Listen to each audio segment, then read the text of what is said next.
Tell yourself and all our friends I was wrong and you were right. But your sins that happened in the dark will come out in the light. I'm not gonna waste my breath, I won't put up a fight.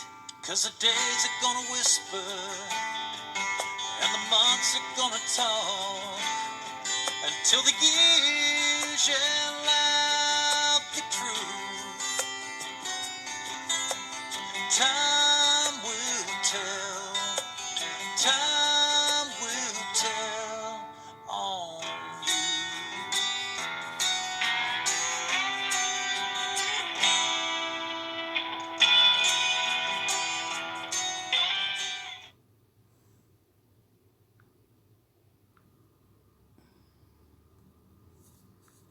Thank you, Brandon Maddox. That was Time Will Tell on You.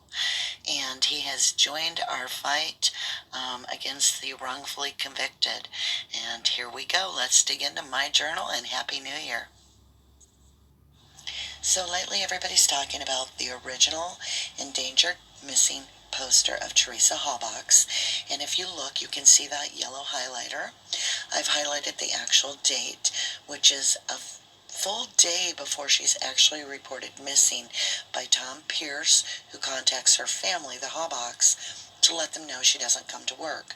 So up to that point, nobody seemed to notice that she wasn't accounted for. So to have that date on there would suggest that it was a computer error. Let's investigate a little bit to see who made this report, made this poster, to find out if it could have been an error, because that would be a critical error on their part. We covered this in our last video, but I wanted to touch base real quick. This is the incident report that was filed when Karen Halbach, the mother, had called her daughter in missing. And as you can see at the top of the report, it is dated for 11/3/2005, which is a day later than the missing poster was dated, and it already has an incident type of death listed. And so Mike Halbach was questioned about the poster itself, and he said, the day we reported Teresa missing, that Thursday, we had got a call from a man named Jay Breyer, who offered his services at Youth Educated in Safety, which is a missing persons organization. He offered to make copies and make up a missing persons poster. So we took him up on that offer that night, finalized the poster, and then the following afternoon we had got copies made. So let's stop right there a minute. So we have an actual organization that does this on a regular basis for missing children. The criteria would be that the timestamp on the computer would be very sensitive and highly accurate. So that, being that they've made this poster and it's saying the second, that leaves a big giant question as to why is everything happening before it should? It's like everybody starts the race before the gun goes off. I don't know, you guys. We got to keep digging here. And on this endangered missing poster, I want to go back to it because there's more to talk about. First of all, what is endangered missing? We need to check that out. Second, they've spelled RAV wrong. They've got RAVE for. So somebody doesn't know their vehicle. And then third, that bothers me on this, is the fact that it's already got Calumet County on it, and I'm not sure that it should yet. Maybe it should, but that seems like if it was made that quickly, especially if it's pre-made, to have that county information on there, it draws a lot of questions. I went ahead and looked up endangered person criteria, and the person just needs to meet one or more of the following criteria. 1, due to age, may be unable to properly safeguard or care for themselves. I feel she could. 2, where there is an indication of foul play or any circumstance which lead a reasonable person to believe there is danger if the missing person is not located immediately. Examples would be harsh weather, life-sustaining medication. At this point, she's just been reported missing. They don't even know where she was seen last, so suspected foul play, there shouldn't really be that. 3, The person suffers from diminished mental capacity or condition that, if left untreated, could pose a danger. No, I don't think so. 4. The person is a patient of mental institution and is considered potentially dangerous to themselves or others. No. So let's listen to 5. The person has demonstrated the potential for suicide. Now, you guys, that makes me wonder about the video she made. I know everybody says it was a school project, but there's a lot of shady areas in this case, and a lot of excuses are given out. So, let's continue to read. There was no indication of foul play on November 3rd, 2005, yet 2 hours later, long before the car was discovered, MTSO Criminal Information System records list Avery as a murder suspect in her disappearance. Odd.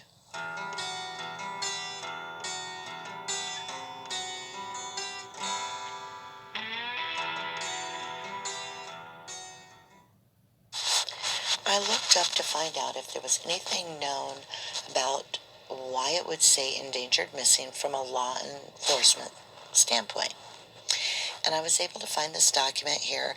You can go ahead and feel free to pause it and read it yourself. I'm going to focus on the bold, which is the last 2 paragraphs. So this is Sheriff Jerry Pagel, and he said, she has no criminal, medical, or mental history to make police believe she would have left on her own. She doesn't have any medical problems and isn't on any medication, Pagel said. So there were confirmed that all of the medical and mental issues are laid to rest. But did we get an answer for the 5th question? Not sure. I found this very interesting. Wanted to share it. This is the group, Youth Educated in Safety Incorporated, and it's back in 1999. And even though they're making the 2005 poster for Teresa's missing poster, I thought it was interesting because if you look way down there where I've got the red box, you can see it actually has Kenneth Kratz listed from Calumet County, and he is the district attorney, and he's on the board with the people that made her poster. Now, I don't believe he was on board at the time when the poster was made, but the connection is obviously laid to right there in front of you. So, very interesting fact.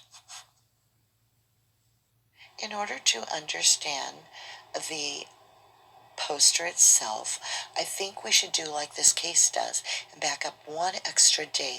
So that would put us on October 30th, 2005 on Sunday.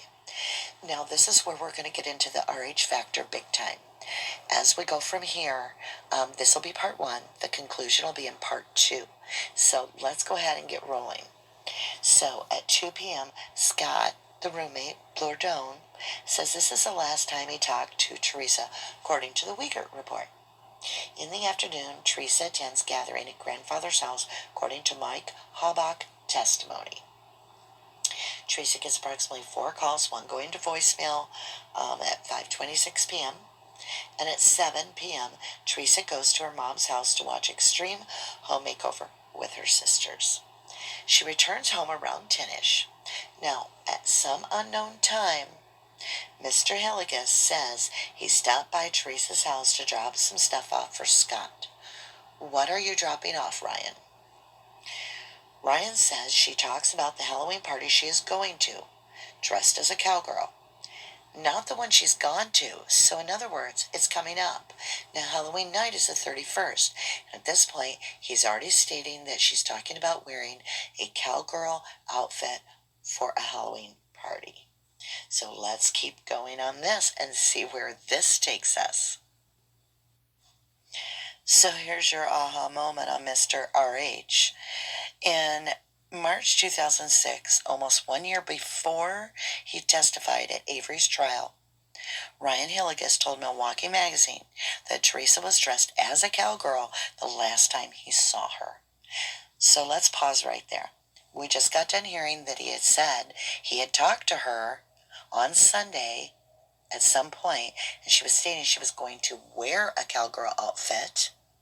Now, it's late at night. She gets home after 10. She's working on getting her calendar, her day planner ready, and things for work the next day. So she doesn't go out that night, but she is going out according to the plans that she's made on the 31st. And the last time he reported that he saw her, Mr. Hilligus stated that Teresa was dressed as a cowgirl the last time he saw her. So stay tuned for part 2. It's going to be a lot about Ryan. He brought it on himself, and we're just going with what's out there. So I want to thank everybody for watching, and if you enjoyed it, please hit the like button. If you want to have updates, please hit that subscribe. That little bell will let you know. It'll ding when I release a video if you're interested. These are just my journals, so they're just my self-expression and for public awareness. I appreciate all of the rubber duckies out there that work so hard for everyone. And welcome Brandon Maddox to our team and our channel. So thank you, everyone, and have a good night. We're going to let Brandon take it all the way out.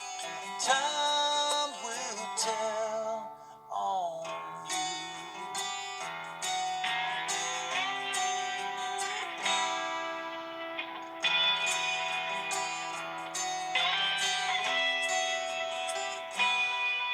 When a train whistles far away, and when the cold wind blows, when the lightning in your eyes reveals the darkness in your soul, the world will be reminded of what it already knows. 'Cause the days are gonna whisper, and the months are gonna talk, until the years yell out the truth. Time will tell.